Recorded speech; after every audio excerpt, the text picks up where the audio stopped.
Federal prosecutors announcing now the indictment of two Major League Baseball pitchers from the Cleveland Guardians on charges relating to a sports betting and money laundering conspiracy.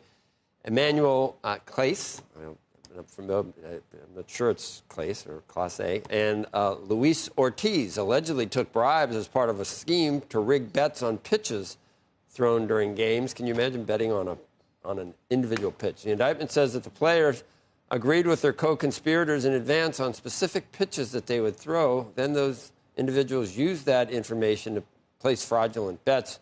The pitchers face federal charges of fraud, conspiracy, and bribery, and could potentially be sent to prison for 20 years if found guilty of the top charges. And a lawyer for Ortiz told CNBC that his client is innocent. I don't know how you'd have to have wired. I don't know how you would even figure this out. Well, maybe a rat.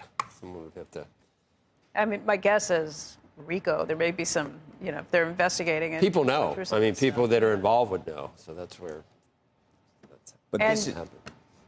Go ahead. Well, it's just, if you see somebody who's always winning, like 100% of the time, that probably raises some red flags, too. It's the same way the SEC works. The bets, yeah. Yeah, go back and look at who's placing what. I just wonder how widespread this is.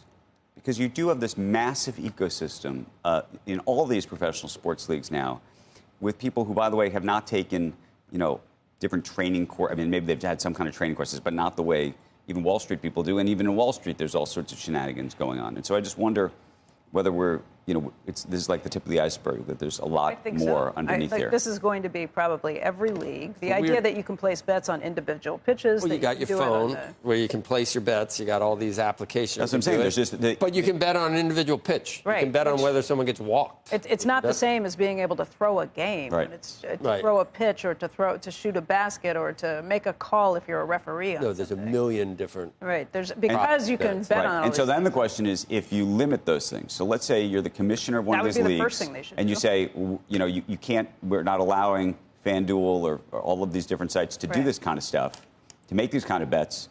How much does that undermine the entire business proposition? No, I think at this point the FanDuels, all of those guys are probably on board with limiting some of these things, because otherwise, how can you say that this is a secure system where your bet is real and this is not rigged against you? Yeah. I mean, they should stop all of these ridiculous bets where one person can make the difference. What happened with college football for me and the NFL yesterday? I'm pretty sure that this is rigged.